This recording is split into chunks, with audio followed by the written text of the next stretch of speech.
El camino que debemos escoger. Este es el devocional que nos toca en este día y creo que va a ser de gran bendición. Y está en Hebreos capítulo 3, versículo 12 al 19. Dice así: Mirad, hermanos, que no haya en ninguno de vosotros corazón tan malo e incrédulo que se aparte del Dios vivo. Antes bien, exhortaos los unos a los otros cada día, entre tanto que se dice hoy, para que ninguno de vosotros se endurezca por el engaño del pecado, porque somos hechos participantes de Cristo, con tal que retengamos firme hasta el fin nuestra confianza del principio.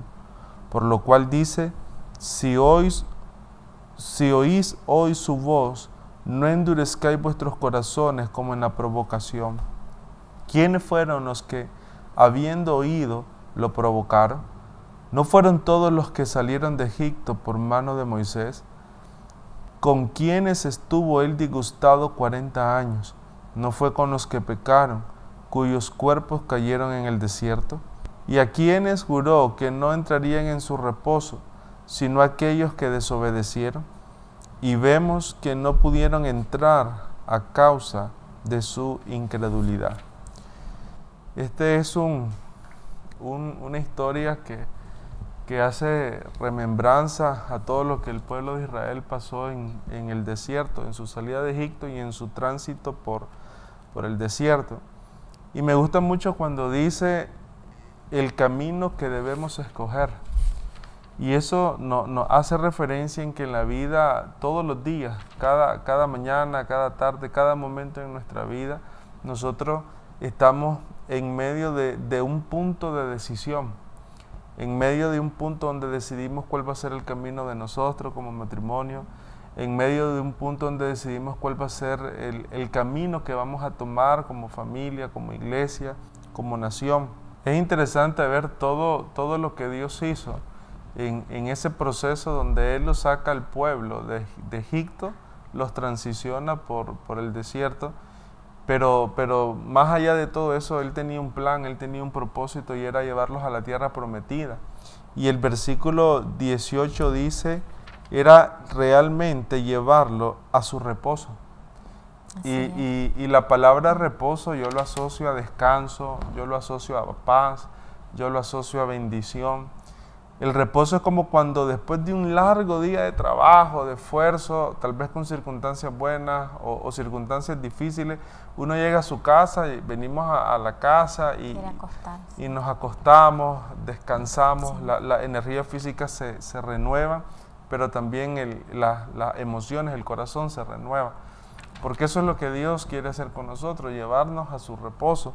Amén. Pero qué difícil fue para el pueblo, según esta escritura, que cuando ellos debieron escoger el camino correcto, no lo hicieron. O sea, la generación que salió de Egipto fue la generación que murió en el desierto. Según los estudiosos, Carla, el viaje debería haber durado 11 días. Si ellos hubieran hecho lo que Dios les decía, si ellos hubieran avanzado de acuerdo al plan de Dios, el viaje no debió haber durado 40 años. O sea, básicamente una generación debió haber durado 11 días. Nuestras decisiones son importantes y las decisiones que nosotros tomemos van a afectar a nuestros hijos, a nuestras generaciones. Así es, porque de las decisiones depende el camino que nosotros tomamos. Lo que le heredamos a ellos. Y eso me trae a memoria cuántas veces nosotros podemos retener los tiempos de Dios. Y no retener como diciendo, nosotros podemos decirle a Dios qué hacer. Pero sí la Escritura nos dice que hay una serie de principios, mandamientos en la palabra, que cada vez que nosotros los cumplimos, nos acercamos a la tierra prometida. Pero cada vez que nosotros nos apartamos de ellos, nos terminamos separando. ¿Qué fue lo que mató a Israel en el desierto? Cuando nosotros buscamos la palabra desierto en su significado original, tenía que ver con un lugar de transición. El desierto no era un lugar para que Israel muriera en el desierto. El desierto era solamente una transición de mentalidad, porque ellos habían estado 400 años de esclavos, era una transición de una mentalidad de esclavo a una mentalidad donde su vida, su corazón iba a depender de Dios. Pero lo que nos está diciendo el devocional y la advertencia que está haciendo cada uno de estos versículos es esto: no permitas que tu corazón se vuelva malo, no permitas que tu corazón se endurezca, no permitas que tu corazón sea un corazón incrédulo. ¿Qué sería? Yo me pongo a pensar, ¿qué sería un corazón duro, un corazón incrédulo? Yo me puse a investigar y incrédulo es una persona que no suele creer rápidamente en lo que se escucha o en lo que está observando o en lo que está diciendo alguien. No cree fácilmente, y me llamó la atención eso porque a veces somos así también nosotros. No creemos a la primera hasta que miremos. Pero qué peligroso es cuando no oímos, porque dice que aquí en el devocional me llamó la atención también que ellos ya no escuchaban la voz de Dios, no escuchaban la palabra de Dios. Entonces, cuando nosotros no escuchamos la palabra de Dios, vamos a endurecer nuestro corazón. Y eso también es falta de fe, si lo llevamos a la Biblia, escuchar y no actuar. ¿Por qué? Porque ellos tenían un pensamiento. Y el pensamiento de ellos era quedarse en Egipto. Y bien dijiste, no era un lugar para quedarse, era una transición. Entonces tenemos que tener mucho cuidado en lo que nosotros estamos pensando. Entonces pudiéramos rescatar que un corazón endurecido es un corazón que no cree. No cree. Es un corazón que Dios siempre está hablando. Dios nos habla, dice la Escritura que nos habla a través de la creación. O sea, cuando nosotros vemos la creación podemos ver a Dios. Dios nos habla a través de un mensaje, Dios nos habla a través de la conversación. De hecho, aquí dice exhortados los unos a los otros. O sea, Dios nos puede hablar a través de la conversación con un amigo, con un pastor, entre nosotros como esposo y esposa. Nos puede hablar a través de sueños y visiones. Pastores. Porque sí, Dios siempre habla. Siempre. ¿Ya? Pero el corazón endurecido es aquel corazón que perdió su conexión. Es como el internet perdió el alcance, o sea, el wifi se cayó. O sea, perdió el alcance de poder capturar lo que la voluntad de Dios, lo que el Señor está diciendo. O sea, el corazón endurecido es un corazón que se cierra. Ahora, el versículo 13 dice algo muy puntual, que es vital cuando pensamos en un corazón endurecido, porque dice que ninguno de vosotros se endurezca por el engaño del pecado. Entonces la pregunta o la meditación sería esta: ¿dónde se comienza a endurecer un corazón? O sea, ¿dónde comienza uno a perder esa sensibilidad a la voz de Dios? Y lo dice muy puntualmente, dice, por el engaño del pecado.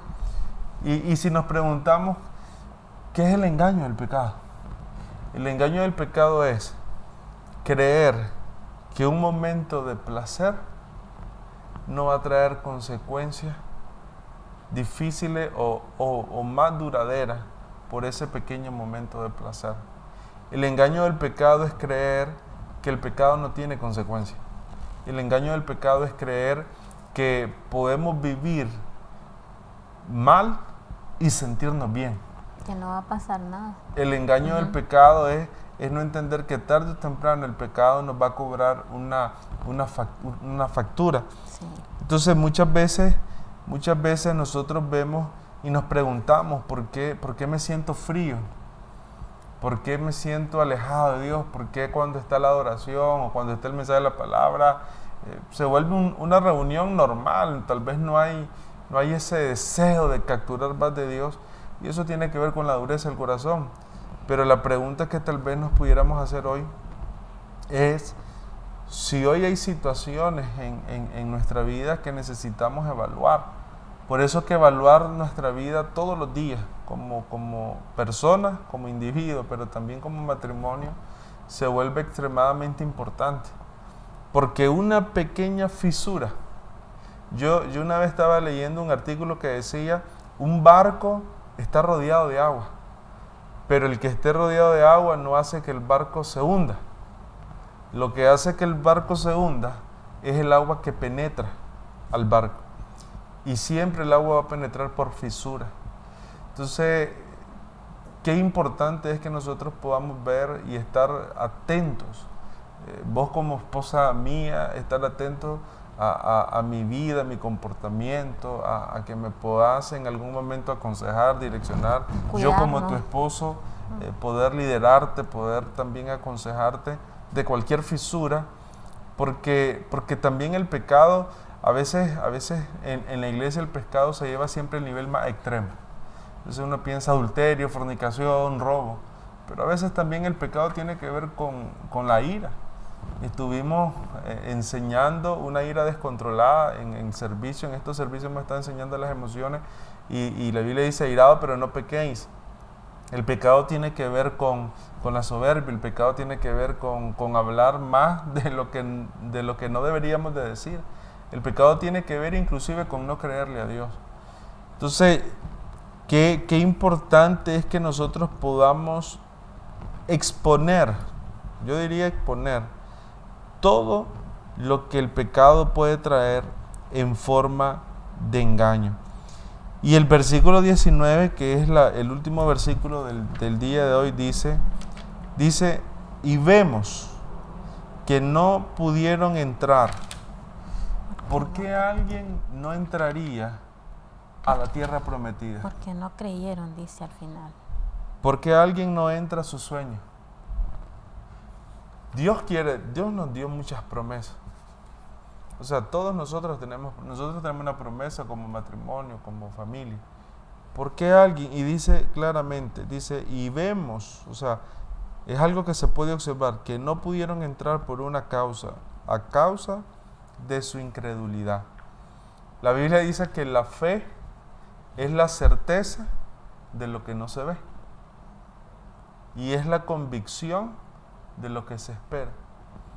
Esa es la definición que nos da Hebreos 11:1. O sea, cuando uno tiene fe, es poder tener una esperanza de que algo puede suceder, aun cuando no estamos viendo nada. Cuando no lo vemos. Es poder creer que va a haber alimento en la casa, aun cuando no hay trabajo.